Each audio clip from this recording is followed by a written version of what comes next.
안녕하세요. 유튜브로 구경만 하다가 제썰도 재미있을 것 같아서 한번 써보려고요.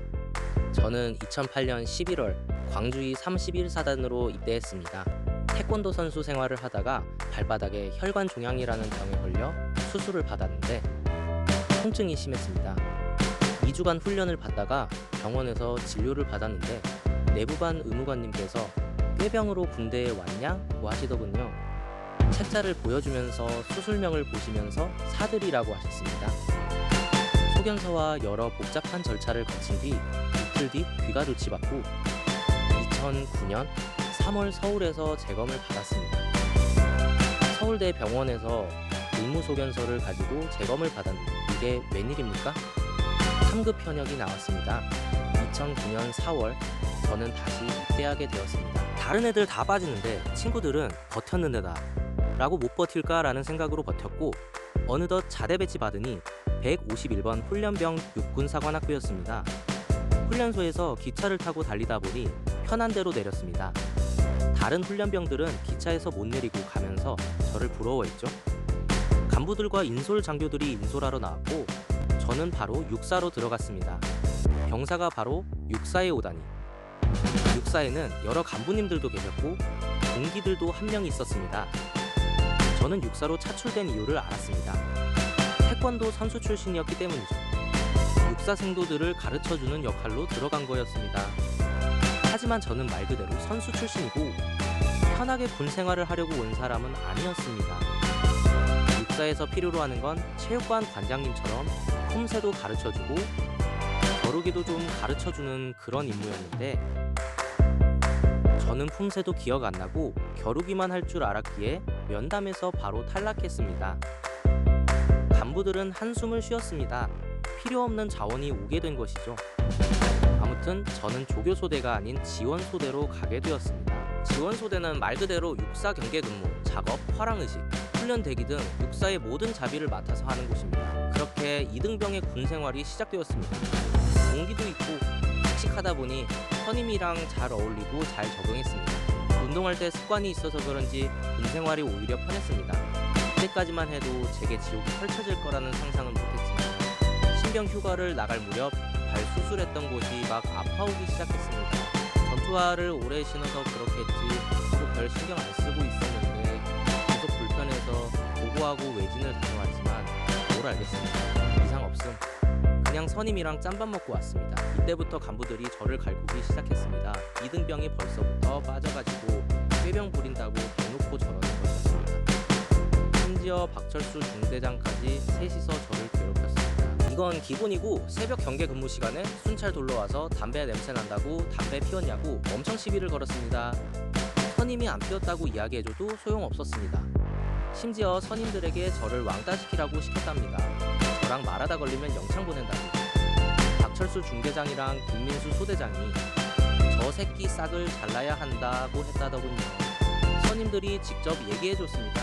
그 이유가 이등병이 눈빛이 살아있는 게 마음에 안 들고 아프지도 않은데 꾀병 부리는 게 마음에 안 들고 제 모든 게 마음에 안 들었다고.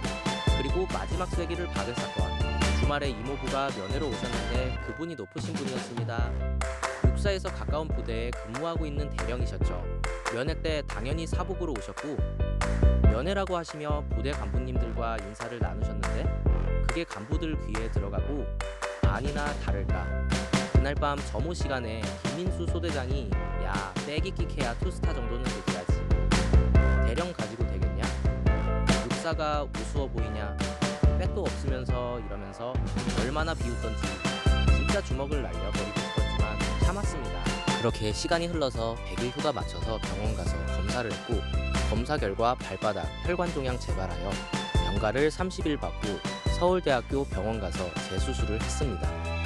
병원에서 수술하고 퇴원하고서 공군병원에서 재활을 했고 그렇게 2개월 정도 지난 뒤 병원 생활을 끝내고 부대로 복귀했습니다. 병장들은 저를 반겼지만 후임은 없었습니다. 늦은 군번이나 빠른 군번이 들어와 있었죠. 동기들과 선임들은 괜찮냐며 반가워해줬습니다. 어색하기도 했지만 선임들이 잘 챙겨줘서 금방 친해질 수 있었고 동기들이 없어도 잘 지냈는데 또 간부 3명이서 지랄을 시작한 겁니다. 병원에서 꿀 빨고 왔다면서 비아냥거리고 그냥 모든 행동 하나하나가 꼬투리 잡힐 일 뿐이었습니다. 그렇게 부모님 생각하면서 하루하루 버티고 있었죠. 그러던 어느 날 부모님께서 면회로 오셨고 육군사관학교 부대 전체가 뒤집어지는 대사건이 발생하는데 면회는 3일 병가 땐 즉시 행정반에서 1층 면회실로 안내해 줍니다. 원래는 당직 사관이 복장 검사하고 보내줍니다. 행정반 들어가려는데 갑자기 누군가가 빨리 가, 빨리 가 라고 외쳤습니다. 그래서 선임과 빠른 걸음으로 걸어갔죠. 면회실에 가족들을 뵙고 눈물이 날 뻔했지만 꾹 참았습니다. 가족들과 행복한 시간 보내면서 육사 관광시켜드리고 사진도 찍고 그랬습니다.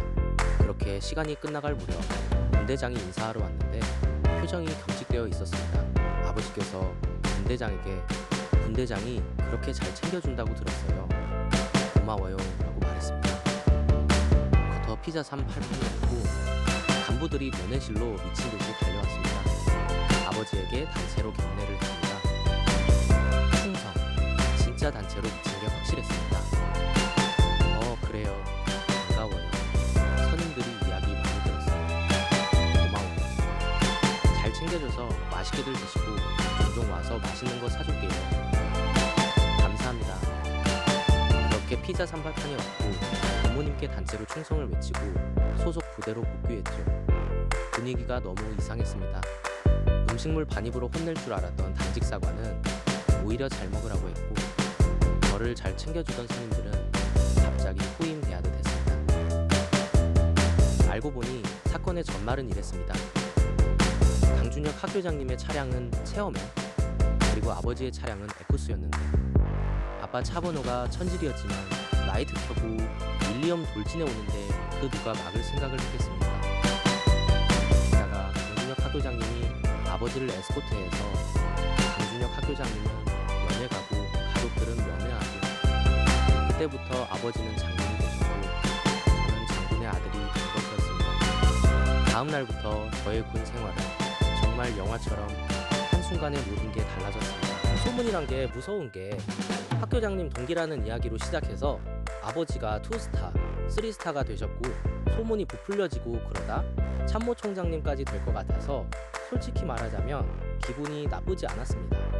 박철수 중대장, 김민수 소대장이 더 이상 저를 괴롭히지 않았기 때문에 더 신기한 건 제가 장군의 아들이 된 이후 약 한 달 뒤 박철수 중대장, 김민수 소대장이 주체적으로 사라져버렸습니다. 중대장, 소대장까지 싹 다 바꿔버린 장군의 아들이 되었으니 그냥 다들 우리 아버지는 3스타가 맞는 줄 알았습니다. 박철수 중대장, 김민수 소대장은 노골적으로 저를 괴롭히던 간부들이었고 10년이 지난 지금도 이름을 잊을 수가 없는 사람들입니다. 전역하고 나서 찾아가서 물어보려고 했죠. 그때 왜 그랬는지 물어보고 싶었는데 근데 사람 사는 게 바쁘다 보니까 잊고 살게 되더군요. 저도 살면서 누군가에게 상처를 줬을 거란 생각에 당시 그 상황들이 그렇게 만들었나 싶어서 그냥 제 인생의 한편으로 추억하려고 합니다. 이 당시 같이 근무했던 육사기관병들, 생도분들, 간부님들 모두 고생하셨고 행복한 추억 간직하게 해주셔서 감사합니다. 그리고 우리 아버지 장군은 아니십니다. 진실은 아버지께서 학교장님과 같은 고등학교 동문이었던 분이었습니다. 은퇴 후 오랜만에 무교 선배인 학교장님께 안부 겸 아들 면회를 말씀드렸더니 학교장님께서 이병소에 미리 언지를 해주셨던 거죠.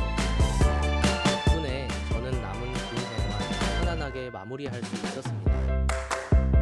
물론 중대장과 소대장이 왜 갑자기 사라졌는지는 아직도